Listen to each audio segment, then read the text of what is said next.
Alors voilà, on peut se demander si certains Français ont réagi comme Boris Vian avait réagi, mais c'était la guerre d'Algérie, c'était en 1956, cette chanson, Le Déserteur, par rapport et en face aux déclarations d'Emmanuel Macron à son allocution hier à 20h. Devant 15 millions de téléspectateurs, voilà. Et il a dit, on en a parlé au début de l'émission, voilà, il faut faire très attention, il y a une vraie menace russe, il y a une menace russe sur le continent, nous devons continuer à aider l'Ukraine, on ne sait pas ce qui se passe aux États-Unis, est-ce que les États-Unis vont être toujours là ou pas, le doute sur la suite, donc nous entrons dans une nouvelle ère, etc., etc. Pendant ce temps, on voit déjà les réactions russes, un sommet, encore une fois, un sommet exceptionnel européen aujourd'hui, avec les 27 chefs d'État et de gouvernement européens. Alexandre Delval, bonjour. Bonjour. Alors Alexandre Delval, vous êtes géopolitologue, vous avez écrit plusieurs livres, on vous a reçu à plusieurs reprises pour vos livres, et toujours avec intérêt, bien sûr, et plus que ça. Le dernier, Vers un choc global, aux éditions du Toucan, de l'artillerie du Toucan. Alors, est-ce que c'est des bruits de bottes, des bruits de voix, ou effectivement des bruits, à votre avis, des bruits quand même qui annoncent des mobilisations générales, je ne dirais pas un peu partout, parce que d'un côté, on voit Trump et Zelensky, le clash de vendredi, l'apparent rabibochage d'hier, parle de paix, en tout cas Trump et Poutine vont se voir bientôt, et en Europe, c'est exactement le contraire, ou en tout cas pas du tout la même chanson, pas du tout les mêmes paroles, on se mobilise. Qu'est-ce qui se passe à votre avis ? Moi, je pense que ce qui se passe, c'est essentiellement du théâtre. Vous allez voir bientôt l'interview que j'ai réalisée d'un très grand militaire, ancien des forces spéciales, Olivier Krohn, et qui est plutôt pro-ukrainien. Donc il y a vraiment rien de commandé là-dedans ou de suspect. Et dans l'interview qui va paraître bientôt, il fait un état des forces européennes, mais c'est lamentable. Pour un demi-milliard d'habitants, l'Union européenne, me dit-il, et il confirme ce que disent beaucoup de commentateurs, ne peut pas envoyer plus de 40 000 personnes, mais au grand maximum. Vous voulez dire attendez, Alexandre, il lui dit que toute l'Union européenne ne peut pas envoyer plus de 40 000 hommes, c'est ça ? L'Union européenne plus les Anglais ne peuvent pas envoyer, mais au grand maximum, me dit-il, 40 000 personnes en même temps, parce que pour avoir 40 000 personnes en même temps et en permanence, il faut un roulement, et il faut en avoir à peu près 120 000 de disponibles, et il me dit on ne peut pas faire plus. Alors ceux qui disent oui, on va augmenter les budgets de défense, bientôt on aura une armée européenne, mais ça se fait pas en 3 jours. On n'a pas de gros avions transporteurs, on n'a pas d'avions ravitailleurs comme on l'a vu pour la guerre en Libye, comme on l'a vu au Mali. À chaque fois qu'on fait des petites guerres contre des pays très faibles, très faciles à renverser, même là, pour quelques mois, on a besoin des avions transporteurs, des avions ravitailleurs américains au bout de quelques heures. On n'avait même pas de drones. La France est en retard sur les drones. Nous sommes incapables de livrer la moindre guerre, et il faudra au moins 5 à 10 ans pour pouvoir être un peu moins pire. Ça veut dire quoi ? C'est du gonflement de muscles pour avoir l'air d'être le Churchill, le leader européen qui n'est pas lâche comme les autres, etc. Et ce qui m'a le plus frappé dans ce discours, parce que augmenter les budgets militaires, c'est très bien. Faire une armée et une coopération de différentes armées européennes pour moins dépendre des Américains, c'est très très bien. Alors peut-être que c'est du mensonge et de l'exagération pour une bonne cause, mais qu'est-ce qui vous a frappé alors dans le discours, Alexandre ? Vous disiez. Ce qui m'a le plus choqué, c'est rappelez-vous, vers la fin, ça m'a vraiment choqué, j'ai tout de suite compris. C'est ce que j'appelle le syndrome Georgescu ou le syndrome roumain. Il dit à la fin, toute vérité n'est pas forcément une vérité. La notion de vérité reste à définir. Il faut voir ce qu'on appelle une vérité. Et il dit, la liberté d'expression ne doit pas être n'importe quelle liberté d'expression, et parfois elle peut être limitée. On nous prépare à un syndrome roumain. Ça veut dire que l'Union européenne confirme sa dérive, les pays de l'Union européenne confirment une dérive qui consiste à nous faire peur avec une menace russe qui est une menace pour les Ukrainiens, mais pas pour nous. Oui. Aucun pays de l'Union européenne n'est menacé directement. Vous voyez, derrière moi, il y a un tableau. Je viens de faire mon cours en anglais avec mes étudiants internationaux de géopolitique. Et dans la conception classique de la géopolitique, un ennemi, c'est celui qui vous flingue, qui vous égorge dans votre baignoire ou sur votre terrasse. Bien sûr. Qui vous envahit Ça, physiquement. Ouais. Il vous envahit physiquement votre territoire, il attaque physiquement votre population et il détruit vos institutions. Donc la Russie est incontestablement l'ennemi de l'Ukraine. Mais elle n'est pas encore l'ennemi des pays baltes, même si ça pourrait. Et elle l'est absolument pas pour la France. Donc on nous ment quand on nous dit que la Russie est l'ennemi existentiel. C'est pour ne pas parler de l'autre ennemi. C'est ce que j'ai écrit dans mon livre en 2018, Les vrais ennemis de l'Occident. On nous parle de l'ennemi russe pour ne pas parler de l'ennemi interne. Et je regrette de le dire, mais M.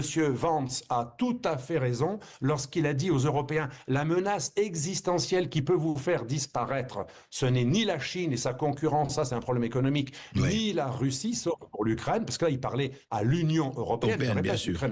Européenne, et c'est une menace interne, c'est l'immigration non contrôlée et le terrorisme islamiste, bien sûr, mais c'est aussi vos reniements à vos propres valeurs de John Locke et de la démocratie et de tout ce qu'on nous dit tout le temps. La liberté va être réduite de plus en plus, et Macron l'a carrément préparé hier au nom d'une menace russe. La bonne chose de ce discours, c'est que en exagérant la menace russe pour la France, qui n'en est pas une, ça va de faire admettre aux gens des sacrifices pour augmenter les budgets militaires. Le problème, c'est que plutôt que de prendre sur la bête et le mammouth et de limiter les énormes défenses, l'IFRAP, qui est très sérieuse, ça fait plein d'études, on pourrait économiser des dizaines de milliards sur les dépenses inutiles et les trafics. Oui, on l'a dit depuis longtemps, ça. Oui, tout à fait. Eh bien non, on va ponctionner les Français en leur disant, pour les endormir, on ne va pas augmenter les impôts, mais on va augmenter des prélèvements obligatoires, on va réduire les retraites, on va dérembourser les médicaments, alors qu'on n'enlève pas les cartes frontées. Oui, mais pire, Alexandre Delval, attendez, il y a deux choses que vous venez de dire qui me paraissent quand même importantes.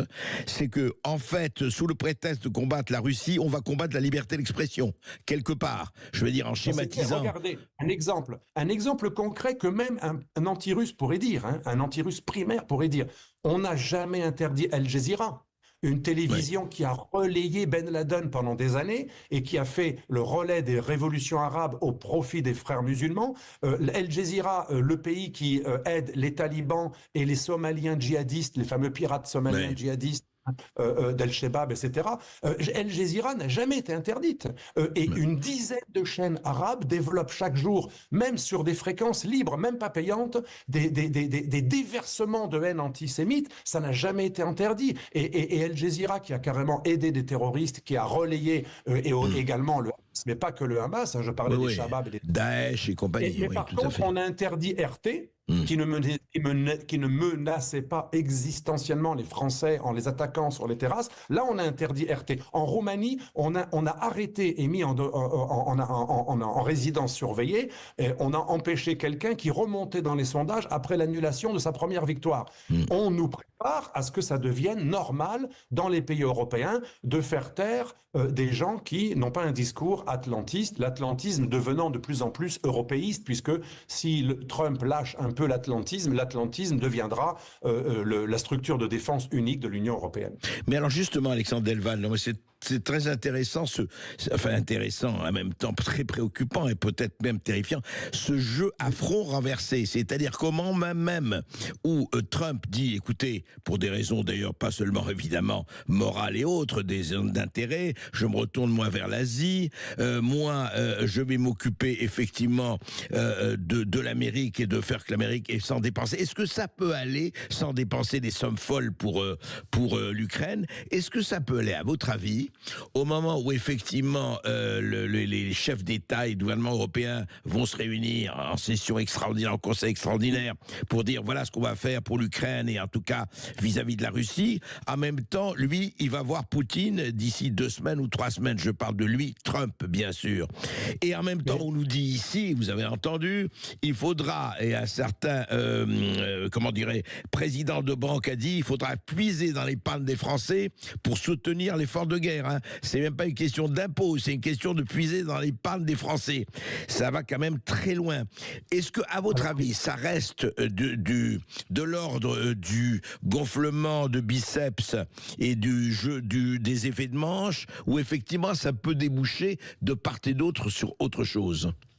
Ça peut déboucher sur autre chose. J'ai beaucoup travaillé il y a des années sur un rapport concernant le bail-in. Pour nos auditeurs, le bail-in, c'est quand on va saisir des avoirs de petits porteurs pour payer la dette de banques, d'État. Ouais. Chypre avait été ruiné à cause des emprunts grecs et l'Union européenne n'avait pas été solidaire et on avait enraciné la fameuse loi Sapin. Hein, on va pouvoir ponctionner en 24 heures pendant la nuit. Hein.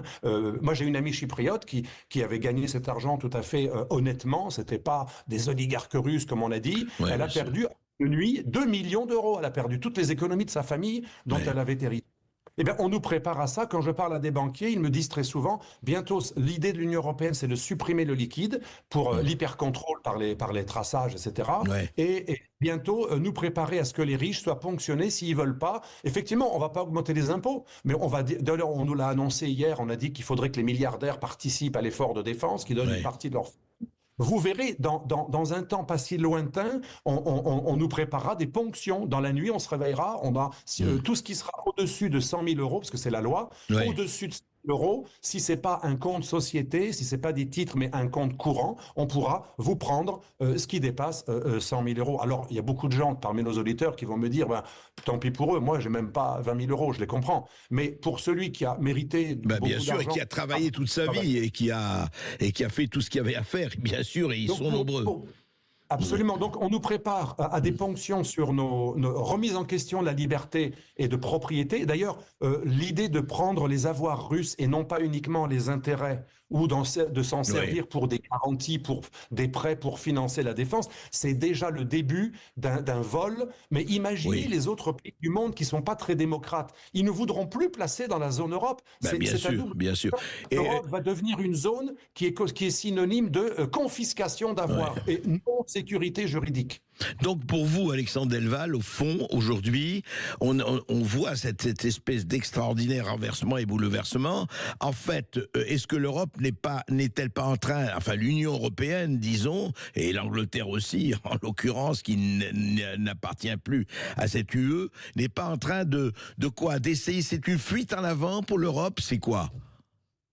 Non, je pense que l'ennemi russe, qui est réel pour certains pays comme l'Ukraine, et je ne dis absolument pas, mais qui n'est pas réel pour les pays de l'OTAN et de l'Union européenne, reste un ennemi, ce qu'on appelle un vrai ennemi pour les uns, pas pour les autres, mais un ennemi utile qui permet de justifier des réductions de liberté, des réductions d'acquis sociaux, des réductions en général de droits et une démocratie qui va de plus en plus définir. Vous savez qu'en géopolitique, nous on définit l'ennemi comme celui qui attaque votre territoire, votre population et vos institutions. La nouvelle dérive, c'est de dire l'ennemi, c'est déjà celui qui pense pas comme vous et qui distille des petits venins idéologiques qui vont réveiller des cinquièmes colonnes. Mais si on prend ce critère, l'Algérie est encore plus l'ennemi, il faut lui déclarer la guerre. La Turquie, qui alimente plein de communautés de loups gris et de miliguluches et plein d'organisations totalement hostiles à nos valeurs, c'est un ennemi. On pourrait parler aussi du Pakistan, des frères musulmans. On pourrait parler de l'Amérique, qui pendant des années a fait de l'ingérence et avec la NSA... Des coups d'État et des renversements de régime. Oui. Pardon ? Non, ils ont fait des coups d'État et des renversements de régime. Jeffrey Sachs en a dénombré une centaine. Si on définit l'ennemi comme celui... Pardon, je vous ai coupé. Si on définit l'ennemi celui qui influence votre opinion politique, n'empêche que l'opinion, il est content d'avoir voté pour Georgescu en Roumanie. On ne l'a pas obligé. TikTok a favorisé les espaces où on entend le discours de Georgescu, mais comme l'a dit Vance, les gens ont aimé ce discours, donc c'est pas forcément antidémocratique. Si on définit l'ennemi comme celui qui va faire un peu d'influence chez vous, alors on en a plein des ennemis, à commencer par les Américains, par les Anglais, à commencer par... Non mais là on part dans des dérives, tout à fait, on part dans des dérives complètement folles. Alexandre Delval, on va continuer d'en parler, merci beaucoup, on va suivre toute cette actualité et on va notamment la suivre avec vous, parce que effectivement commence ici et depuis quelques quelque temps une nouvelle ère. Les plaques tectoniques sont en train de bouger à toute vitesse et qui vivra verra. On espère qu'on vivra en tout cas pour le voir. Merci.